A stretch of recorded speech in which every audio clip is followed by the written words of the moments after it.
క్రీస్తునందు ప్రియమైన దేవుని పిల్లలారా, దైవ జనాంగమా, మన ప్రభువును రక్షకుడైన యేసయ్య నామంలో మీ అందరికీ శుభాభివందనాలు తెలియజేస్తున్నాను. అందరికీ వందనాలండి. బాగున్నారమ్మా? చాలా సంతోషం. మరొకసారి మీతో కలిసి వాక్యాన్ని ధ్యానం చేసే గొప్ప కృపా సమయం దేవుడు నాకు ఇచ్చాడు. అందుని బట్టి దేవునికి నేను వందనస్తుడినే ఉన్నాను. అదేవిధంగా ప్రతిరోజు టీవీ చూస్తూ వాక్యాన్ని చూస్తూ వింటూ ఉన్న మీ అందరికీ నా హృదయపూర్వకమైన వందనాలు ప్రత్యేకించి తెలియజేస్తున్నాను. మంచిదండి. వాక్యం చదువుకుని తర్వాత ప్రార్థన చేసుకుని వాక్యంలో ఉన్నటువంటి సత్యాన్ని మనం గ్రహించి దాని ప్రకారం జీవిద్దాం. ప్రార్థన. వాక్యం చదువుకుందాం. 122వ కీర్తన 122వ కీర్తన 1 నుండి ఒక 4 వచనాలు చదువుకుందాం. యెహోవా మందిరమునకు వెళ్ళుదమని జనులు నాతో అనినప్పుడు నేను సంతోషించితిని. యెరూషలేమా, మా పాదములు నీ గుమ్మములో నిలుచుచున్నవి. యెరూషలేమా, బాగుగా కట్టబడిన పట్టణము వలె నీవు కట్టబడి ఉన్నావు. ఇశ్రాయేలీయులకు నియమింపబడిన శాసనమును బట్టి యెహోవా నామమునకు కృతజ్ఞతాస్తుతులు చెల్లించుటకై వారి గోత్రములు, యెహోవా గోత్రములు అక్కడికి ఎక్కి వెళ్ళును. దేవుడి పరిశుద్ధ వాక్యం మన వెనుకలో ఫలింపజేసి ఆశీర్వదించునుగాక. ప్రార్థన చేసుకుందాం.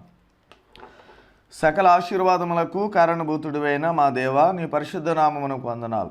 మరొకసారి నీ యొక్క ప్రియమైన బిడ్డలతో నీ దివ్యమైనటువంటి వాక్య సందేశాన్ని అందించే గొప్ప సమయాన్ని నాకు దయచేశారు. ఈ సమయమందు వాక్య సందేశం నీ ప్రియమైన బిడ్డలకు అందిస్తుండగా పరిశుద్ధాత్మ దేవా, మీరే మాకు బోధకుడివై ఉండి మాకు బోధించి మమ్మల్ని ఆత్మీయంగా స్థిరపరిచి బలపరిచి నీ పరిశుద్ధమైన పట్టణ రాజ్య వారసత్వాన్ని కలిగి ఉండే కృప దయచేయమని, వినగల చెవి గ్రహించే మనస్సు అనుగ్రహించమని యేసునామమున అడిగి వేడుకుని ప్రార్థన చేస్తున్నాను మా తండ్రి. ఆమేన్. మంచిదండి ప్రియులారా, మరొకసారి వాక్యం ఉంటున్న మీ అందరికీ మరొకసారి నా హృదయపూర్వక వందనాలు తెలియజేస్తూ ఉన్నాను. మనం చదువుకున్నటువంటి కీర్తన 122వ కీర్తన 1 నుండి 4 వచనాలు మనం చదువుకున్నాం. ఈ కీర్తన యాత్ర సంబంధితమైనటువంటి కీర్తన. ఈ కీర్తన అండి, ఇది యాత్ర సంబంధితమైన కీర్తన. నిజానికి పరిశుద్ధమైన గ్రంథంలో ఈ కీర్తన గ్రంథానికి ఒక విశిష్టమైనటువంటి ప్రత్యేకమైనటువంటి స్థానం ఉంది. ఎందుకుంది అని మనం ఒకసారి ఆత్మీయంగా ఆలోచన చేస్తే ప్రియమైన దేవుని పిల్లలారా, ఈ యొక్క కీర్తనలో ఇంచుమించుగా ఎన్ని కీర్తనలు ఉన్నాయి? 150 కీర్తనలు ఉన్నాయి. 150 కీర్తనలు ఉన్నాయి. ఈ 150 కీర్తనల్ని కలిపి మనం ఒక్కొక్కసారి ఏమని అంటూ ఉంటామంటే దావీదు సంకీర్తనలు అని అంటాం. దావీదు ఒక్కరే రాశారా? వారు ఒక్కరే రచించి వచించి గానం చేశారా? లేదు కదా. మరి ఎంతోమంది రచించి వచించి గానం చేసిన భక్తులు ఉన్నారు, దేవుని యొక్క ఏర్పాట్లు ఉన్నటువంటి వ్యక్తులు ఉన్నారు. అంటే మోషే గారు ఉన్నారు, సొలొమోను మహారాజు గారు ఉన్నారు, కోరహు కుమారులు ఉన్నారు, ఆసాపు గారు ఉన్నారు, ఆ విధంగా తదితరులు ఉన్నారు. మొత్తం మీద అందరూ కలిపి 150 సంకీర్తనలు రచించి వచించి గానం చేశారు. రచించి వచించి గానం చేసినటువంటి ఇక కీర్తన గ్రంథానికి 150 కీర్తనలు కలిపి ఉన్న ఈ గ్రంథానికి ఒక ప్రత్యేకమైనటువంటి విశిష్టమైనటువంటి స్థానం ఉందని చెప్పక తప్పదు. ఎందుకంటే ఇందులో ప్రార్థనకు సంబంధించిన కీర్తనలు ఉన్నాయి. అంటే ప్రార్థనా కీర్తన ఇది అంటాం. మరి కొన్ని కీర్తనలు యాత్రకు సంబంధించిన కీర్తనలు ఉన్నాయి. కొన్ని కీర్తనలు భక్తుల యొక్క భక్తి అనుభవాలతో కూడుకున్నటువంటి కీర్తనలు ఉన్నాయి. కొన్ని కీర్తనలు ఎలా ఉన్నాయంటే ప్రవచనాత్మకమైనటువంటి కీర్తనలుగా ఉన్నాయి. ఇలాగా అనేక అంశాలతో నిమిడీకృతమైనటువంటి గ్రంథంగా ఈ యొక్క పరిశుద్ధమైన గ్రంథంలో ఒక పుస్తకంగా 150 కీర్తనలు కలిపి ఉన్నటువంటి పుస్తకంగా ఈ యొక్క కీర్తనలు ఉన్నాయి. కాబట్టి దీనికి ఒక ప్రత్యేకమైనటువంటి స్థానం ఉంది. ఎందుకుందంటే ప్రార్థనల కీర్తనలు ఉన్నాయి, యాత్రకు సంబంధించిన కీర్తనలు ఉన్నాయి, భక్తుల యొక్క భక్తి అనుభవాలతో కూడుకున్నటువంటి కీర్తనలు ఉన్నాయి, ప్రవచనాత్మకమైన కీర్తనలు ఉన్నాయి. అనేక అంశాలతో నిమిడీకృతమైనటువంటి అంశాలు ఇందులో ఉన్నాయి. కాబట్టి ప్రియమైన దేవుని పిల్లలారా, దేవుని యొక్క విశ్వాసులుగా, దేవుని యొక్క సంఘంగా అనేక పేర్లతో పిలువబడుతున్న సంఘాలు ఉన్నాయి. ఆ సంఘాల్లో ఏ ఒక్క సంఘం అయినప్పటికీ కూడా ఆరాధన చేసే ముందైనా, ఆరాధన చేసిన తర్వాత అయినా, వాక్యాన్ని ధ్యానం చేసే ముందైనా ఏం చేస్తారంటే ముందుగా ఈ యొక్క పరిశుద్ధమైన గ్రంథంలో ఒక విశిష్టమైనటువంటి స్థానం కలిగి ఉన్నటువంటి కీర్తనలో నుండి ఒక కీర్తన ఉత్తర ప్రత్యుత్తరాలుగా చదువుతారు, లేకపోతే ఒక అధ్యాయం చదువుతారు ఒక వ్యక్తి అయినా. కనీసం ఒక కీర్తన గ్రంథం 2-3 వచనాలైనా చదివిన తర్వాతే మిగతా కార్యక్రమాలు చేపడతారు. ఎందుకంటే ఒక ప్రత్యేకమైనటువంటి స్థానం ఉంది, ఎందుకుందో కూడా నేను చెప్పాను కాబట్టి.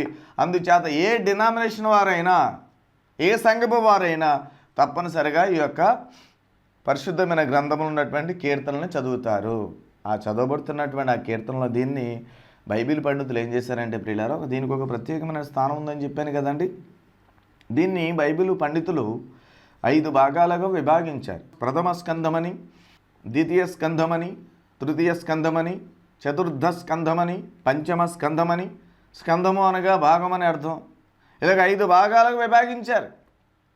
నేను 150 కీర్తనలు ఉన్నాయి కాబట్టి మనం మామూలుగా అయితే అధ్యాయాలు అంటాం. కీర్తనల్ని అధ్యాయాలుగా అనకుండా అది చెప్పడానికి అది మంచిది కాదు, వాచకం కాదు. అందుచేత కీర్తన అనాలి తప్ప అధ్యాయము 3వ అధ్యాయం 4వ అధ్యాయం మిగతా గ్రంథాలు చదువుతున్నప్పుడు అన్నట్లుగా ఈ కీర్తన గ్రంథాన్ని 4వ అధ్యాయం 3వ అధ్యాయం 122వ అధ్యాయం అనేటువంటి మాట మనం మాట్లాడకూడదు. ఎందుకంటే ఇవి కీర్తనలు కాబట్టి 122వ కీర్తన. ఏ కీర్తన ఇది? మనం చదువుకున్న కీర్తన అనేది ఒక్కసారి ఆలోచన చేస్తే పైన చిన్న అక్షరాలతో వ్రాయబడి ఉంది. ప్రియమైన దేవుని పిల్లలారా, యాత్రా కీర్తన. ఈ కీర్తన దావీదుది. ఎవరు రాశారు ఇది కీర్తన? దావీదు గారు రాశారు. దావీదు గారు ఎప్పుడు రాశారు అనేది దానికన్నా ఈ కీర్తన ఎవరు రాశారంటే సరిపోద్ది మనకి. దావీదు గారు రాశారు 122వ కీర్తన. ఏమని రాశారు? ఇది యాత్రకు సంబంధించిన కీర్తన. యాత్ర అంటే ప్రయాణపు కీర్తన. ఎక్కడి నుండి ఎక్కడో ప్రయాణం? తాను నివాసం చేస్తున్నటువంటి నివాస స్థావరం నుండి, తన ఇంటి దగ్గర నుండి, తన గృహం దగ్గర నుండి ఎక్కడికి వెళ్తున్నారు? పరిశుద్ధమైన మందిరానికి వెళ్తున్నారు. పరిశుద్ధమైన మందిరానికి వెళ్తున్నప్పుడు దావీదు గారు మహారాజుగా ఉన్నారు. మహారాజుగా ఉన్నటువంటి దావీదు గారి కింద పరిపాలనలో ఉన్నటువంటి ప్రజల్లో దేవుని యందు విశ్వాసము కలిగి, దేవుని యందు భయభక్తులు కలిగి, దేవుని ద్వారా దీవెనలు ఆశీర్వాదాలు పొందుకుంటూ సంతోష ఆనందాలు కలిగి అద్భుతమైనటువంటి ఆత్మీయులు ఉన్నటువంటి వారందరూ కలిసి వచ్చి దావీదు గారి దగ్గరకు వచ్చి ఏమన్నారంటే దావీదు గారిని పిలుస్తున్నారు. ఏమని పిలుస్తున్నారు అన్నది మనం చదువుకుందాం ప్రియులారా. ఒకసారి చదవండి ప్రియులారా. 122వ కీర్తన 1వ వచనం. యెహోవా మందిరమునకు వెళ్ళుదుమని జనులు నాతో అనినప్పుడు నేను సంతోషించి తిని. అయ్యా రాజుగా ఉన్నటువంటి మహారాజా దావీదు గారు, మీరు రండి, యెహోవా మందిరానికి వెళ్దాం రండి అన్నప్పుడు దావీదు గారు సంతోషించారండి. ఎంత సంతోషించారంటే, ఎంతగా ఆనందించారంటే ఇంకా దాని యొక్క సంతోషాన్ని మనం వర్ణించలేం. అంతగా సంతోషించారు. ఈ రోజుని నీ ఇంటి దగ్గరికి నీకు తెలిసిన వారైనా నీకు తెలియని వారైనా దేవుని యొక్క విశ్వాసులుగా ఉన్నవారు, అయ్యా పలానా చోట మీటింగ్స్ జరుగుతున్నాయి మీరు రండి అన్నప్పుడు నువ్వు సంతోషిస్తావా? లేకపోతే నేను రాను, వెళ్ళు, రేపు వస్తాను, లేకపోతే వచ్చే ఏడాది వెళ్తాను, ఇప్పుడు రావటానికి వీలు పడదు, నాకు పనులు ఉన్నాయి, ఈ పనులు ఎవడు చూస్తాడు అని చెప్పేసి నువ్వు అంటున్నావేమో. ఒకసారి జాగ్రత్త ప్రియమైన దేవుని పిల్లలారా. ఎవరన్నా వచ్చి నిన్ను పిలుస్తున్నప్పుడు పిలిచే వ్యక్తి దేవుని యొక్క ప్రేరణతో, దేవుని ఆత్మతో, దేవుని ప్రేరణతో వచ్చి నీ దగ్గరకు వచ్చి పిలుస్తున్నప్పుడు ఆ పిలుపుకి విధేయత చూపి దేవుని యొక్క మందిరానికి వెళ్ళాలి. దేవుని యొక్క మీటింగ్స్ జరుగుతున్న చోటకి వెళ్ళాలి. దేవుని యొక్క పరిశుద్ధమైన స్థలంలోనికి వెళ్ళాలి. వెళ్తే నువ్వు దీవించబడతావు, వెళ్తే నువ్వు ఆశీర్వదించబడతావు.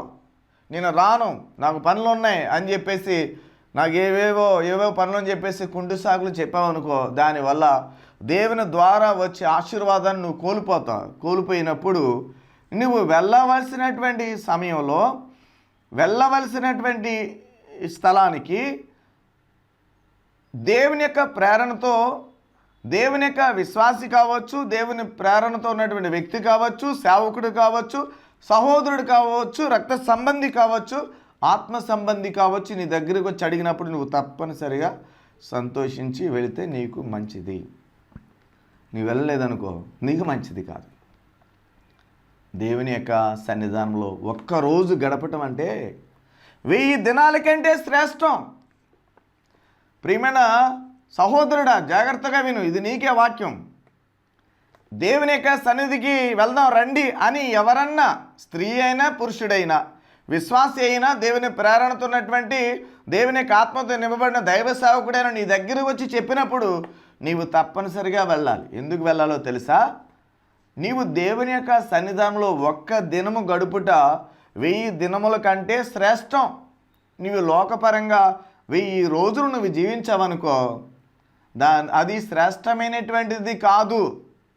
1000 రోజులంటే నెలకెన్ని రోజులు? నెలకెన్ని రోజులండి? 30 రోజులు, 31 రోజు, 28 రోజులు, అలాగా యావరేజ్గా 30 వేసుకుందాం. అలాగా 3 నెలలు, 3 30 ఎంత? 90 రోజులు, అవును కదండి.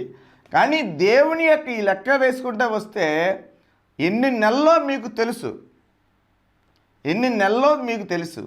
అంటే 1000 దినాల కంటే శ్రేష్టమంటే ప్రియమైన దేవుని పిల్లరా, ఆ 1000 దినాల కన్నా శ్రేష్టమైనటువంటి రోజు దేవుని యొక్క సన్నిధానంలో నువ్వు గడపటం. నువ్వు గడిపేది నిజానికి ఒక రోజంతా గడుపుతావు. అసలు ఒక రోజు అంటే ఎన్ని గంటలు? 24 గంటలు, 12 గంటలు పగలు, 12 గంటలు రాత్రి. మరి నువ్వు వారానికి ఒకసారి ఆదివారం ఆరాధనకి వెళ్ళేటప్పుడు, వారానికి ఒకసారి శనివారం కానీ శుక్రవారం కానీ ఎక్కడైనా ప్రార్థన స్థలానికి వెళ్ళినప్పుడు నువ్వు ఎప్పుడు వెళ్తావు? ఉదయం 10 గంటలకు వెళ్తావు. కరెక్ట్గా 1 గంట అయినప్పటికీ మళ్ళీ నువ్వు ఇంటికి వెళ్ళిపోవటానికి చూస్తావు తప్ప అక్కడే మందిరంలో ఉండి శ్రద్ధతో భక్తితో వినయ విధేయత కలిగి నీ సమస్యల కోసం, నీకున్నటువంటి వ్యాధి బాధలు రోగ రుగ్మతల కోసం ఒక ఖచ్చితమైన నిర్ణయం తీసుకుని కనీసం 12 గంటలు, కనీసం ఒక 6 గంటలు, కనీసం ఒక 3 గంటలైనా అక్కడ గడుపుతున్నావా? హృదయపూర్వకంగా గుండె మీద చెయ్యి వేసుకుని చెప్పు. నీలో అప్పు సమస్యలు పెరిగిపోతున్నాయి. మీ కుటుంబాలు ఎందుకు పెరుగుతున్నాయి? ఒకసారి ఆలోచించేయండి. మీకు ఎప్పటి నుంచో దీర్ఘకాలిక వ్యాధి బాధ రోగ రుగ్మత ఉంది, నీకు తగ్గట్లేదు. ఎందుకు తగ్గదు? ఎందుకు తగ్గటం లేదు? నీ హృదయంలో, నీ కుటుంబంలో ఐక్యత లేదు, నెమ్మది లేదు, శాంతి లేదు, సమాధానం లేదు. ఎందుకు లేదు? దేవుని యొక్క నామాన్ని ధరించుకున్నావు కదా. ప్రతి ఆదివారం, ప్రతి శుక్రవారం, ప్రతి శనివారం, ప్రతి బుధవారం, ప్రతి ఒక్క మంగళవారం ప్రార్థన కూడికలకు వెళుతున్నావు కదా.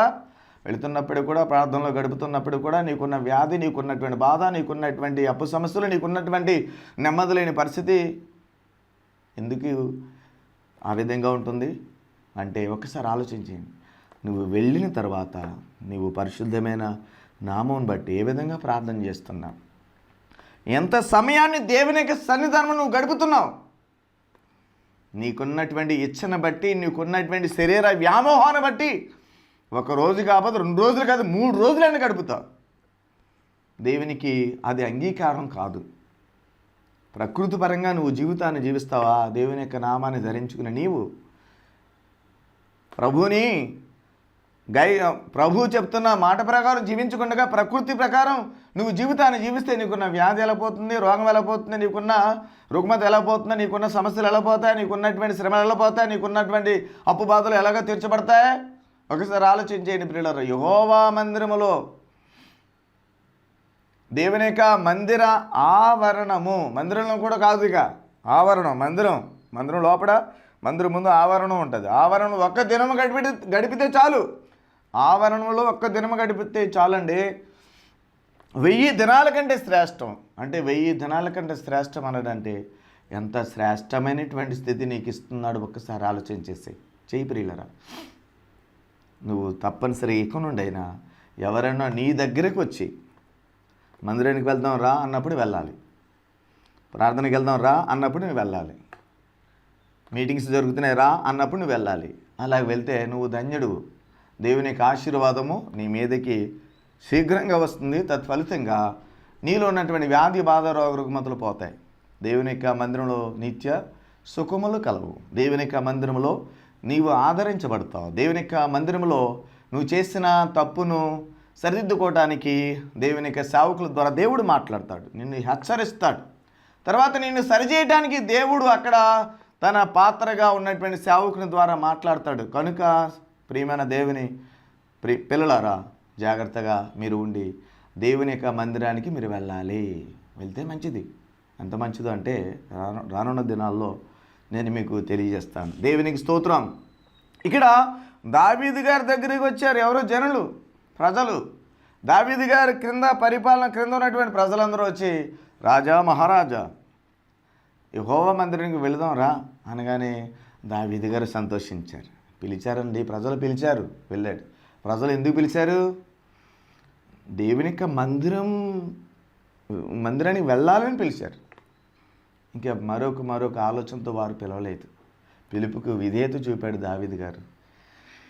అందుచేత వెళ్ళారు, చక్కగా ఆరాధించారు, చక్కగా స్తుతించారు.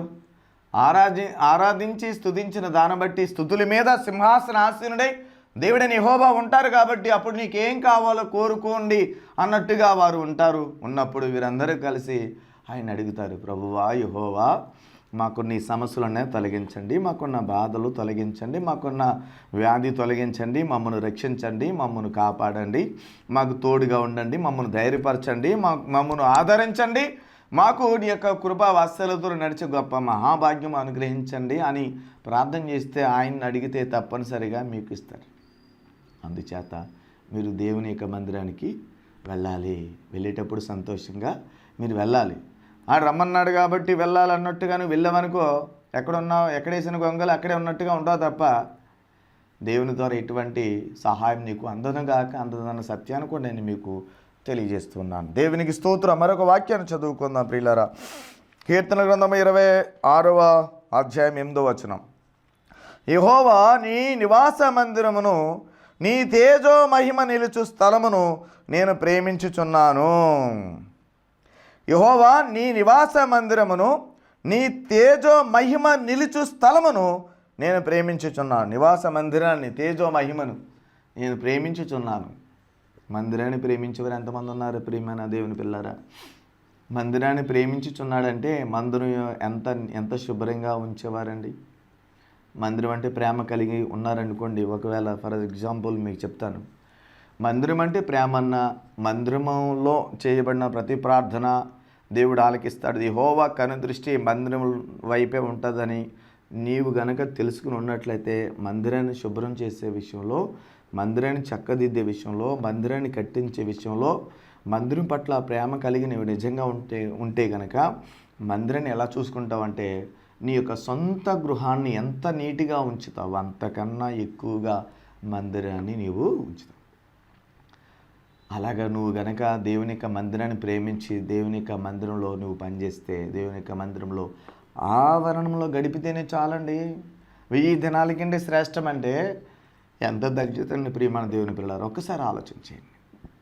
మందిరం అంటే ప్రేమిస్తున్నాడంట దావీదు గారు. మళ్ళీ చదువుతాను. యెహోవా నీ నివాస మందిరమును, నీ నివాస మందిరం అంటే దేవుడు ఎక్కడుంటాడు? దేవుని ఇల్లేది?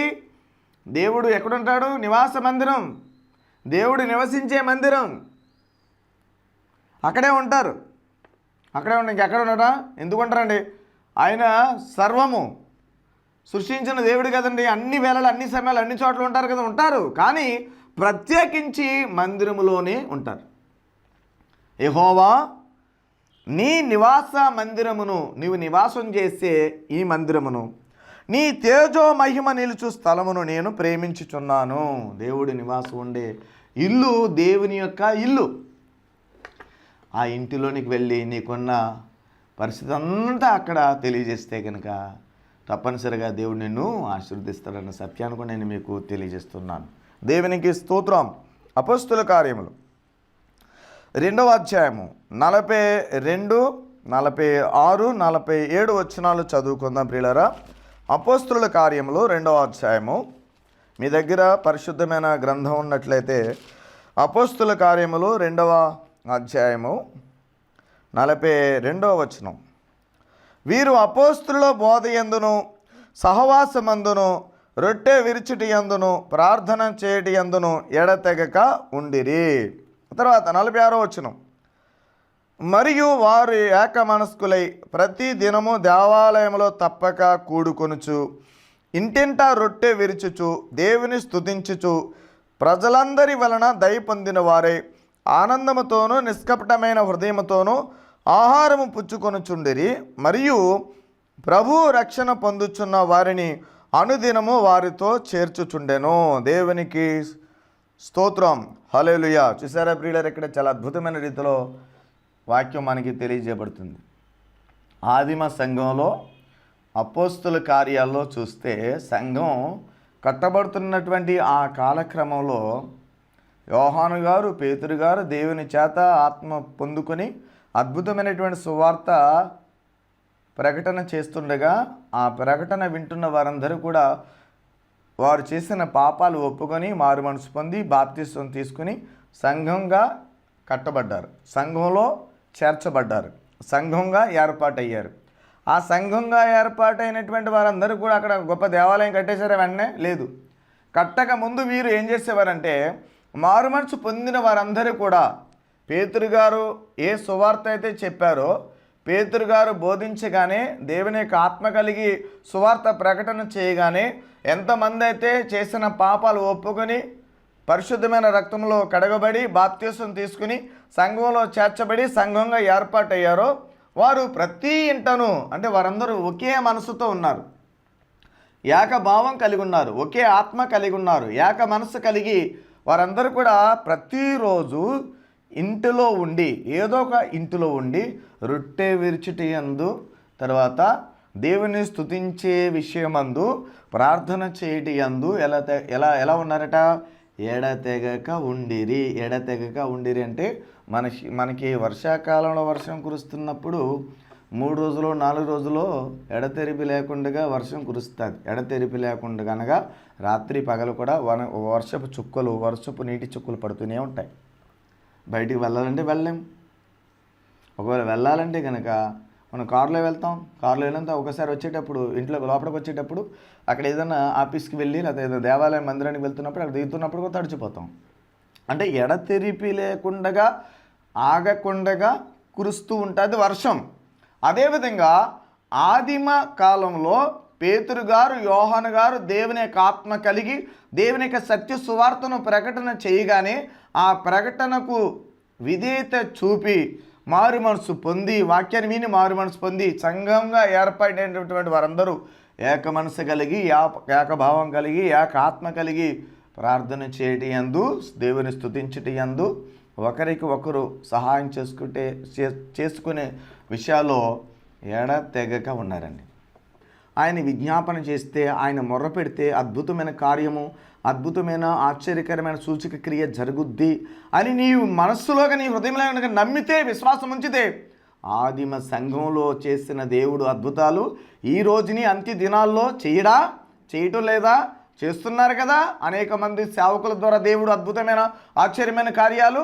మరి నీవు చేయటం లేదు కదా, నువ్వు ఎలా ఉన్నావు అంటే నీకు ఎంత విశ్వాసం ఉందో నీకు వచ్చిన నీకు క్వశ్చన్ వేసేటట్లుగా ఉందన్న సత్యాన్ని కూడా నేను మీకు తెలియజేస్తున్నాను ప్రియులారా. దేవునికి స్తోత్రం. కనుక ఎడతెరిపి లేకుండా వర్షం ఏ విధంగా వస్తుందో ఆ విధంగా ఎడతెరిపి లేకుండా ప్రార్థన చేయటి యందు, దేవుని స్తుతించటి యందు, దేవుని యొక్క సన్నిధానంలో గడిపే విషయం యందు చాలా అద్భుతమైనటువంటి రీతిలో వారు ఉన్నారు. అదే కదండి. మరొకసారి వాక్యం చదవమంటారా? ఒకసారి చాలా బాగుంది కదండి. మరొకసారి వాక్యం చదువుతాను. మీరు చాలా శ్రద్ధగా వాక్యాన్ని వింటున్నారు, చాలా సంతోషం. అపోస్తుల కార్యాలు 2వ అధ్యాయము 42వ వచనం. వీరు అపోస్తుల బోధ యందును సహవాసమందును రొట్టె విరిచిటి యందును ప్రార్థన చేయటి యందును ఎడతెగక ఉండిరి. 46వ వచనం చదువుతాను.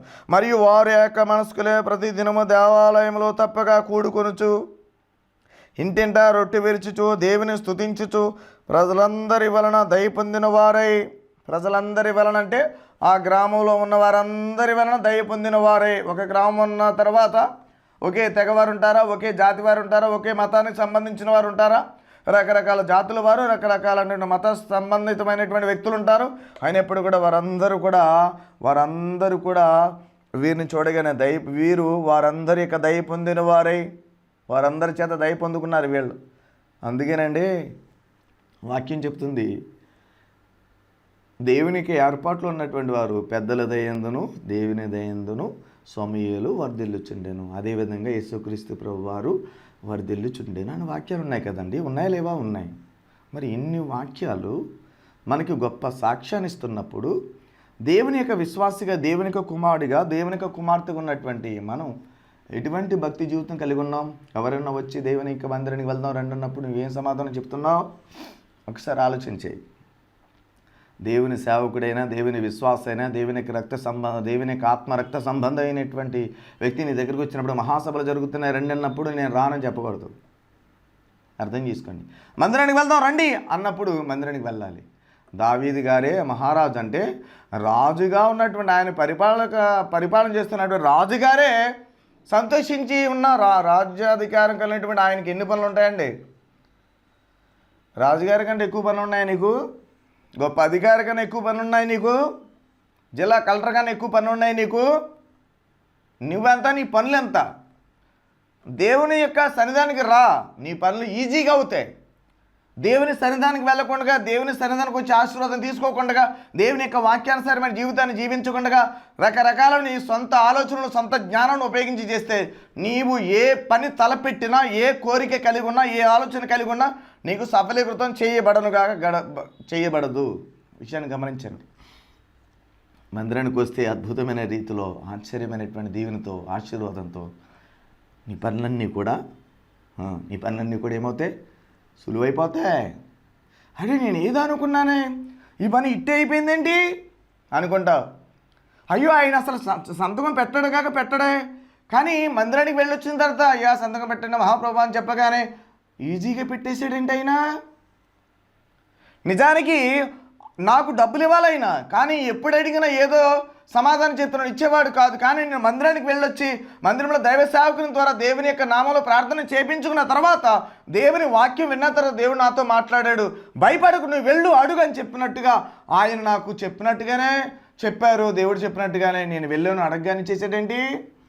ఇదంతా ఎప్పుడు జరుగుద్దంటే నువ్వు మందిరానికి వెళ్ళినప్పుడు, నువ్వు మందిరానికి వెళ్ళి వాక్యాన్ని వినినప్పుడు, నువ్వు మందిరానికి వెళ్ళి దేవుని యొక్క నామాన్ని స్తుతించినప్పుడు, నీవు మందిరానికి వెళ్ళి దేవుని యొక్క వాక్యాన్ని చదివినప్పుడు, వినినప్పుడు, ధ్యానం చేసినప్పుడు, స్తుతించినప్పుడు, ఆరాధించినప్పుడు మాత్రమే అద్భుతమైన కార్యాలు, ఆశ్చర్యకరమైన కార్యాలు దేవుని ద్వారా నువ్వు పొందుకుంటావు. అందుచేత మందిరానికి ఎవరన్నా మీ దగ్గరకు వచ్చి రండి అన్నప్పుడు నేను రాను అనేటువంటి మాట మీరు మాట్లాడకూడదని మరొకసారి నేను మీకు తెలియజేస్తున్నాను. దేవునికి స్తోత్రం.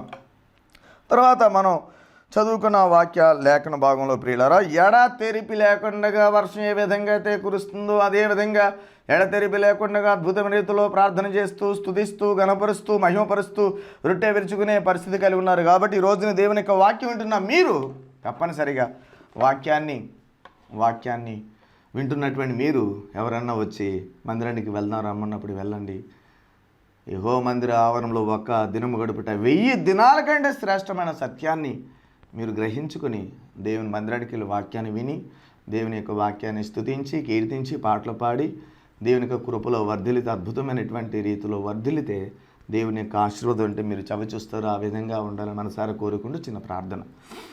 ప్రేమ నమ్మకముల మా పరలోకపు తండ్రి, నీ పరిశుద్ధ నామమును కొందనాలు. నీ బిడ్డలైన వారు వాక్యాన్ని విన్న దాని ప్రకారం ప్రతి ఒక్కరూ కూడా ఈ యొక్క అంత్య దినాల్లో మందిరానికి వెళదాం రండి అన్నప్పుడు మేము రాము అని చెప్పకుండా నీ మందిరానికి వెళ్ళి నేను స్తుతించి, కీర్తించి, ఆరాధించి, వాక్యాన్ని చదివి, వాక్యాన్ని విని గొప్ప ఆశీర్వాదము, దీవెన పొందుకుని అద్భుతమైన కార్యాలు చవిచూసే గొప్ప ధన్యత బిడ్డలకు దయచేయమని యేసు నామమున అడిగి వేడుకుని ప్రార్థన చేస్తున్నాను మా తండ్రి.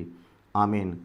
త్రియేక దేవుని దీవెన కుటుంబానికి తోడే నేడే సంరక్షించి నడిపించునుగాక. ఆమేన్. Praise the lord.